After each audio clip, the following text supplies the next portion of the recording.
حضرت علی رضی اللہ تعالیٰ عنہ نے فرمایا، اللہ اگر دوستی کا رشتہ نہ بناتا تو انسان کبھی یقین نہ کرتا کہ اجنبی لوگ اپنوں سے بھی پیارے ہو سکتے ہیں۔ ہر شخص اپنے جیسے ہی کی طرف مائل ہوتا ہے۔ بلاؤں پر صبر اور مصائب چھپانا نیکی کے خزانوں میں سے ہے۔ جب تم ناممکن حالات میں بھی اللہ کا در نہیں چھوڑتے، تب وہ تمہیں اپنے معجزات سے نوازتا ہے۔ غصے کے وقت انسان کے اخلاق کا صحیح سے پتہ چلتا ہے۔ کوئی تم سے روٹھ جائے اور پھر وہی تم سے ملنے کو ترسے تو اسے کبھی مت کھونا، کیونکہ وہ تم سے بہت زیادہ پیار کرتا ہے۔ کسی کو چاہو تو دل سے چاہو، زبان سے نہیں، اور کسی پر غصہ کرو تو صرف زبان سے، دل سے نہیں۔ مومن اس کے ساتھ بھی انصاف کرتا ہے جو اس کے ساتھ انصاف نہیں کرتا۔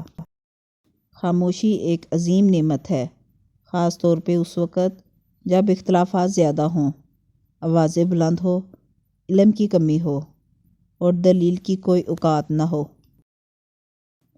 جب تمہیں تھوڑی بہت نعمتیں حاصل ہوں تو ناشکری سے انہیں اپنے تک پہنچنے سے پہلے بھگا نہ دو۔ جب تم دعا کرو تو اول و آخر درود شریف پڑھ لیا کرو، اللہ ان پر قبولیت کی مہر لگا دیتا ہے، وہ کبھی رد نہیں ہوتی۔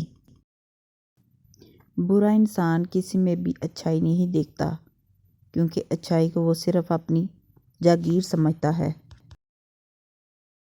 زندگی کی اصل خوبصورتی یہ نہیں کہ تم کتنے خوش ہو، بلکہ زندگی کی اصل خوبصورتی تو یہ ہے کہ دوسرے تم سے کتنا خوش ہیں۔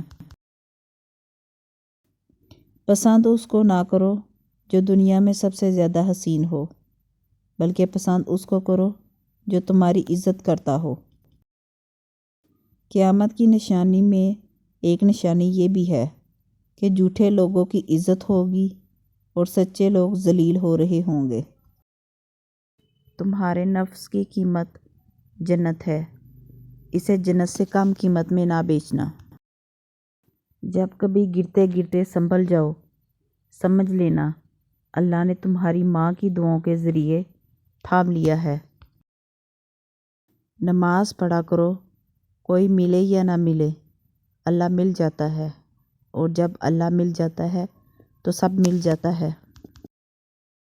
دل کا روزہ زبان کے روزے سے اور زبان کا روزہ پیٹ کے روزے سے بہتر ہے۔